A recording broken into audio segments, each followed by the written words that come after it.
Item ಯಾವುದೇ ಇರಲಿ try ಮಾಡಿ ಆಚಿ ಚಿಕನ್ ಮಸಾಲಾ. ಆಚಿ ಚಿಕನ್ ಮಸಾಲಾ.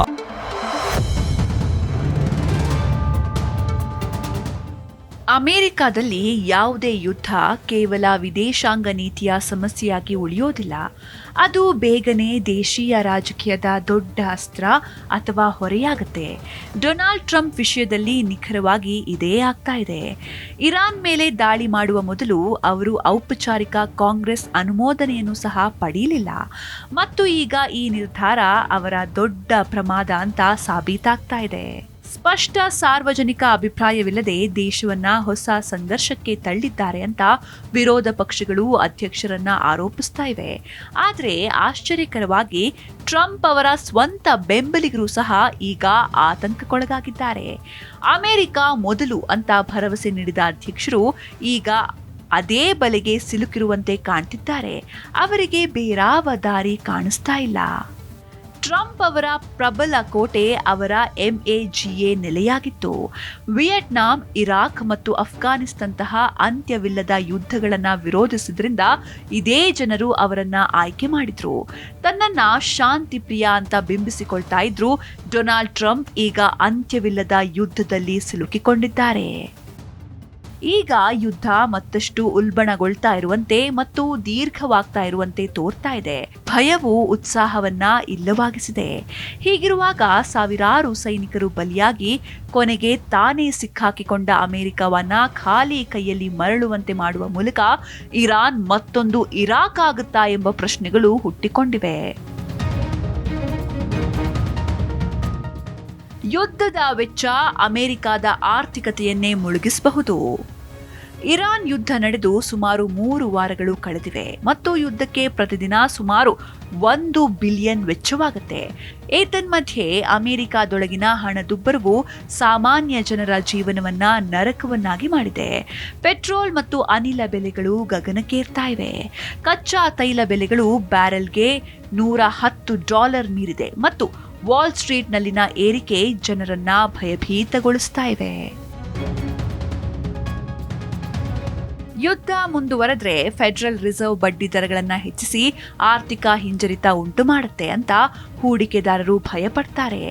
$34 ಟ್ರಿಲಿಯನ್ US ಸಾಲ ಈಗಾಗಲೇ ಹೊರೆಯಾಗಿದೆ. ಈ ಯುದ್ಧವು ಅದನ್ನ ಇನ್ನಷ್ಟು ಹಳ್ಳಕ್ಕೆ ತಳ್ತಾ ಇದೆಯೇ ಅಥವಾ ಸಾಲವನ್ನ ನಿರ್ವಹಿಸುವ ತಂತ್ರವೇ ಎಂಬ ಪ್ರಶ್ನೆ ಉದ್ಭವಿಸುತ್ತೆ.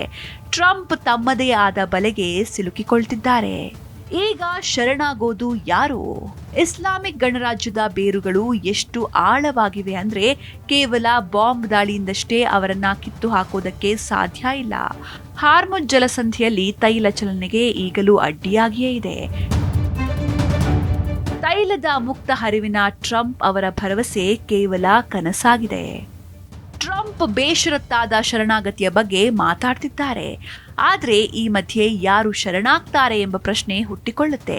ಯಾಕಂದ್ರೆ ಇರಾನ್ ಈಗ ಗಲ್ಫ್ ರಾಷ್ಟ್ರಗಳ ಇಂಧನ ಮೂಲ ಸೌಕರ್ಯದ ಮೇಲೆ ತನ್ನ ದಾಳಿಯನ್ನ ತೀವ್ರಗೊಳಿಸ್ತಾ ಇದೆ. ಇದಕ್ಕೆ ಕತಾರ್ನ ರಾಸ್ ಲಫಾನ್ ಅನಿಲ ಸ್ಥಾವರದ ಮೇಲಿನ 2 ದಾಳಿಗಳು, ಅಬುದಾಬಿಯಲ್ಲಿ ಅನಿಲ ಕಾರ್ಯಾಚರಣೆಗಳ ಸ್ಥಗಿತಗೊಳಿಸುವಿಕೆ ಮತ್ತು ಸೌದಿ ಅರೇಬಿಯಾದ ಡ್ರೋನ್ ಪ್ರತಿಬಂಧ ಮತ್ತು ಎಚ್ಚರಿಕೆಗಳು ಸಾಕ್ಷಿಯಾಗಿವೆ. ಇಸ್ರೇಲ್ನ ದಕ್ಷಿಣ ಫಾರ್ಸ್ ಕ್ಷೇತ್ರದ ಮೇಲಿನ ದಾಳಿಯ ಬಗ್ಗೆ ತನಗೆ ಏನೂ ತಿಳಿದಿಲ್ಲ ಅಂತ ಟ್ರಂಪ್ ಸ್ವತಃ ಹೇಳಿದ್ದಾರೆ. ಆದಾಗ್ಯೂ ಇರಾನ್ ಕತಾರ್ ಮೇಲೆ ತನ್ನ ದಾಳಿಯನ್ನ ಮುಂದುವರೆಸಿದ್ರೆ ಇಡೀ ಕ್ಷೇತ್ರವನ್ನ ನಾಶ ಮಾಡೋದಾಗಿ ಅವರು ಬೆದರಿಕೆ ಹಾಕ್ತಿದ್ದಾರೆ. ಆಂತರಿಕ ವಿರೋಧದ ಒತ್ತಡ.